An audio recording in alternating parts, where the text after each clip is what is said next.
घर की क्लीनिंग मतलब घंटों का काम और बहुत सारी थकान। लेकिन ये बात बिल्कुल भी सच नहीं है। कुछ टिप्स ऐसे हैं जिसको फॉलो करके ना आप सिर्फ 2 मिनट्स में अपने घर को साफ़ कर सकते हैं।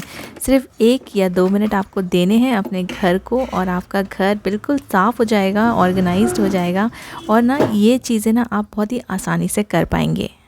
तो कुछ स्टेप्स मैं आपके साथ आज शेयर करूंगी, बस आपको वो फॉलो करने हैं और देखिए आपका घर आसानी से साफ़ हो जाएगा, आपको थकान भी नहीं लगेगी और समय भी वेस्ट नहीं होगा। हेलो एंड नमस्ते guys, welcome back to my channel.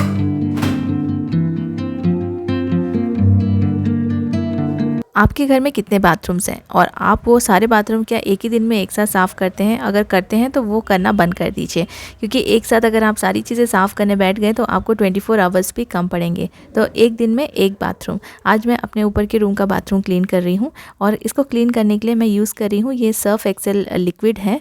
खाली हो गया है ये बॉटल, लेकिन इसमें ना काफ़ी सारा अंदर में रहता है, तो इसको पानी डाल डाल के मैं यूज़ करूँगी और बहुत ही अच्छे से ना आज का ये जो बाथरूम है ना ये तो क्लीन हो जाएगा इससे।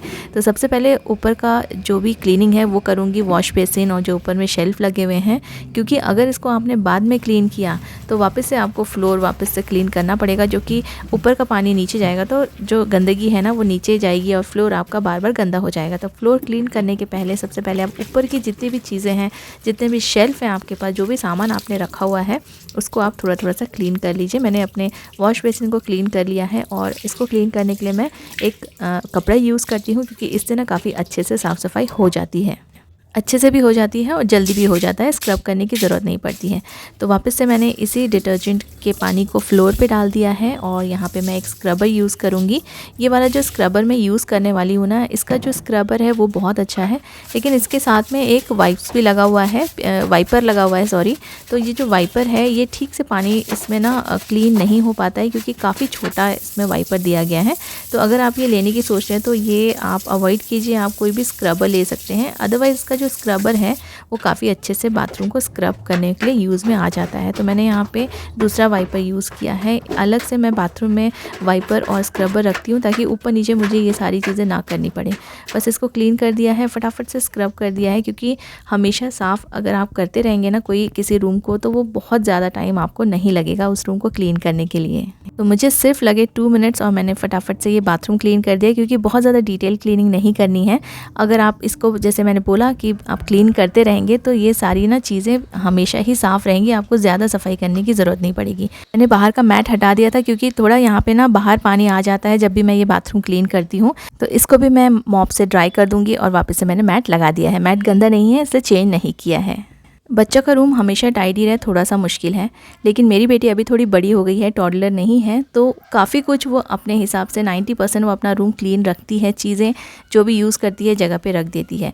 बस ये जो छोटे मोटे सामान है इसके मॉर्निंग के रह जाते हैं, क्योंकि स्कूल जाने की हड़बड़ी में वो सारी चीज़ें, छोटी मोटी चीज़ें जैसे उसकी बॉटल हो गया या फिर वो कोई बुक रीड कर रही थी तो उसने वहीं छोड़ दिया और उसके जो कपड़े उसने चेंज किए थे वो भी वहीं पर रह गए। अदरवाइज़ देखिए मैं उसका स्टडी टेबल दिखाती हूँ।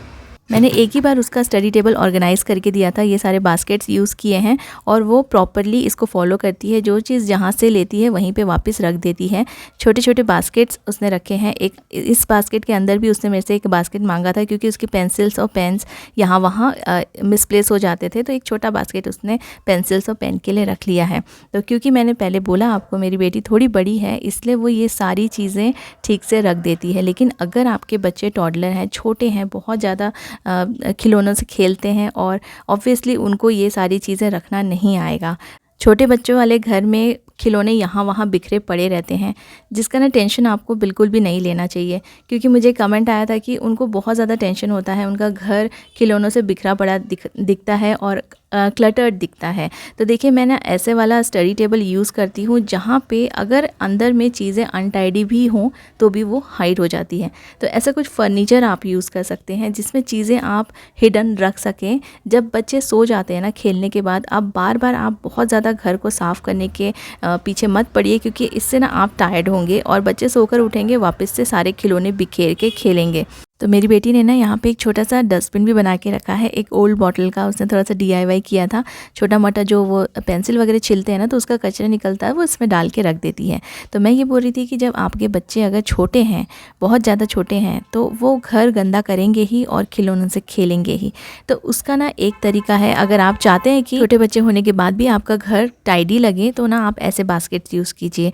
थोड़े से बड़े बास्केट ले लीजिए अगर बहुत ज़्यादा खिलौने हैं तो, और ऐसे वाले बास्केट्स भी आप यूज़ कर सकते हैं। ये मुझे किसी गिफ्ट में मिला था। तो ये सारी चीज़ें आप यूज़ करके पूरा का पूरा जो सामान है वो समेट कर आप सिर्फ बास्केट में रख दीजिए।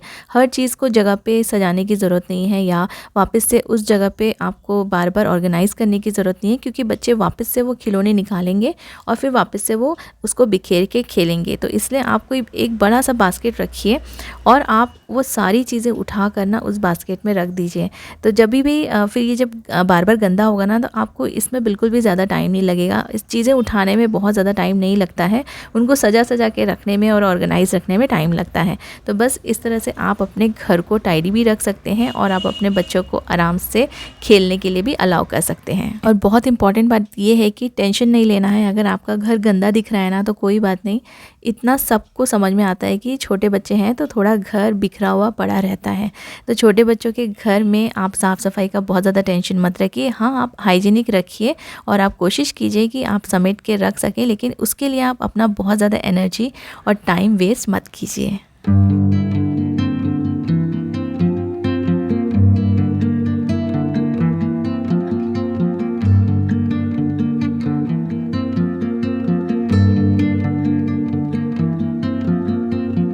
तो आप देखिएगा कि आपको ना खिलौने समेटने में भी 2 मिनट से ज़्यादा नहीं लगेंगे। अब इस रूम की मैं साफ़ सफाई कर ही रही थी, तो मैंने थोड़ा सा इस सोफ़े को हटा दिया है और इसके पीछे से मैं क्लीनिंग करूँगी, जो कि मैं रेगुलरली करती रहती हूँ।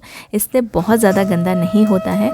तो आज भी मैं इसके पीछे पूरा क्लीन करने वाली हूँ, और कैसे आसानी से मैं क्लीन करती हूँ वो भी आपके साथ शेयर करूँगी। वैसे यहाँ पे थोड़ा बहुत गंदगी है, लेकिन कैमरे पे शायद दिख नहीं रहा होगा। काफ़ी सारा डस्ट ना पीछे जाके जमा हो जाता है, और हमेशा यहाँ से इसको हटा हटा के झाड़ू लेना थोड़ा सा पॉसिबल नहीं होता है। तो यहाँ की क्लीनिंग के लिए मैं जाले निकालने वाली ये वाली फ्लैट वाली ब्रूम यूज़ करूँगी।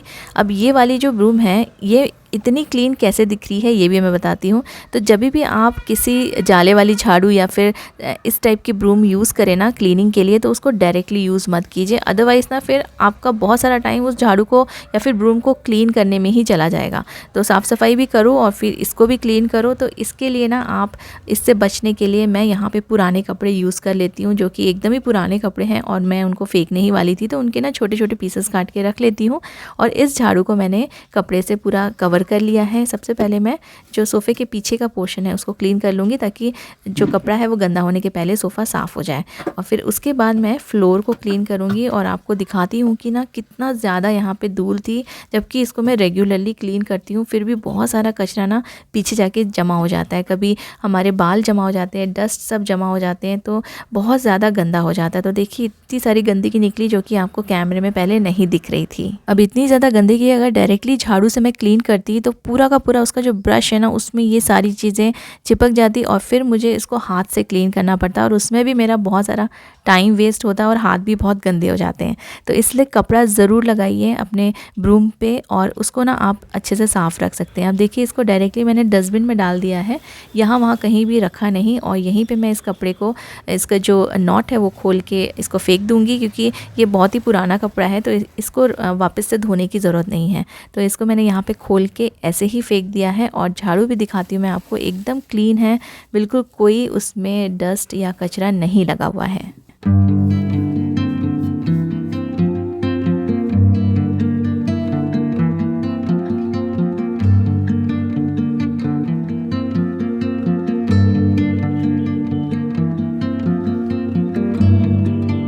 तो देखिए साफ़ सफाई बहुत ज़्यादा डिफ़िकल्ट नहीं होती है। थोड़ा सा कुछ आप टिप्स यूज़ कर लीजिए इस तरह के ना, तो आपको ईज़ी हो जाएगा आपका घर क्लीन करने में, और आपके जो टूल्स हैं वो भी गंदे नहीं होंगे।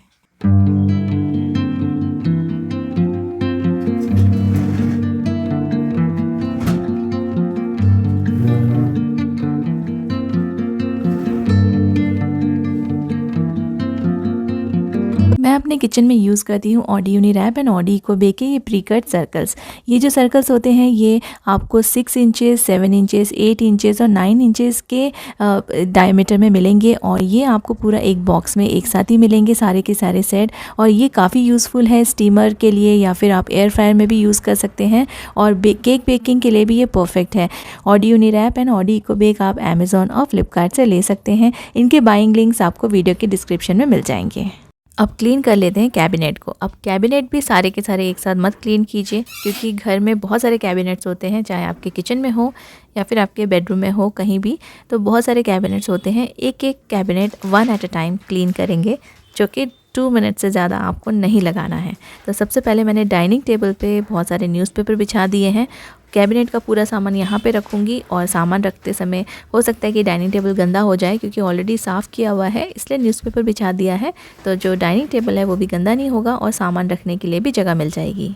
कैबिनेट्स जब भी हम क्लीन करते हैं तो पूरा का पूरा सामान सबसे पहले निकाल देना चाहिए, उससे क्लीनिंग बहुत आसानी से हो जाती है और अच्छे से हो जाती है। तो कैबिनेट को पूरा खाली कर लिया है मैंने और बस ये देखिए मैंने ना बहुत सारे बास्केट्स और ऑर्गेनाइजर्स यूज़ किए थे, तो फिर जो कैबिनेट है उसको एम्प्टी करने के लिए मुझे बहुत ज़्यादा टाइम नहीं लगा।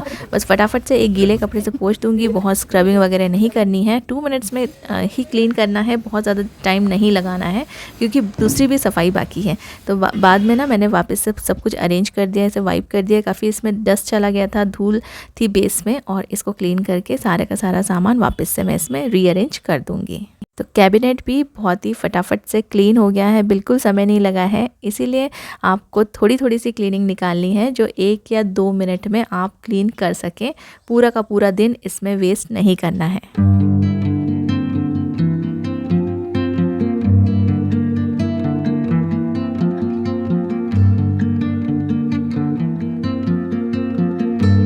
डाइनिंग टेबल का न्यूज़पेपर भी हटा देती हूँ। देखिए न्यूज़पेपर लगाया था तो डाइनिंग टेबल भी बिल्कुल गंदा नहीं हुआ है, साफ़ है और न्यूज़पेपर भी बहुत ज़्यादा गंदा नहीं है, तो इससे कुछ ना कुछ मैं बाद में सफाई के लिए यूज़ कर सकती हूँ।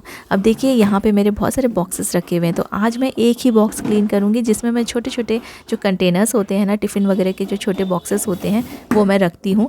तो ये भी बॉक्स काफ़ी गंदा हो गया है, इसके अंदर का सामान सब साफ़ है, लेकिन बहुत दिन से सोच रही थी जो बॉक्स है ना उसको क्लीन करूँगी। तो इसको मैंने आज एक ही बॉक्स में क्लीन करूँगी और इसके पूरे सामान निकाल दिए हैं। फटाफट से थोड़ा सा डिटर्जेंट डाल के इसको क्लीन कर लूँगी और इसको ना मैं अभी की अभी ही ड्राई कर दूँगी। नहीं तो कई बार ना हम चीज़ें जैसे बॉक्स वगैरह क्लीन करते हैं तो इसे ड्राई करने के लिए रख देते हैं, तो वैसे तो जल्दी ड्राई हो जाता है, लेकिन मुझे अभी पूरा सामान इसमें वापस से अरेंज करके रखना है, नहीं तो जो सामान निकाला था वो यहाँ वहाँ बिखरा पड़ा रहेगा। इसलिए इसको धो लिया है और अभी की अभी मैं इसे ड्राई करके टॉवल से पोंछ के सारा सामान इसमें रीअरेंज करके इसको जगह पे रख दूँगी। घर की क्लीनिंग ऐसी हो जिसमें आपको बहुत एफर्ट्स ना लेना पड़े और आपका बहुत ज़्यादा टाइम वेस्ट ना हो, तो आपको ना जब भी क्लीनिंग का काम आप निकालेंगे तो आपको टेंशन नहीं होगा और आप आसानी से कर पाएंगे।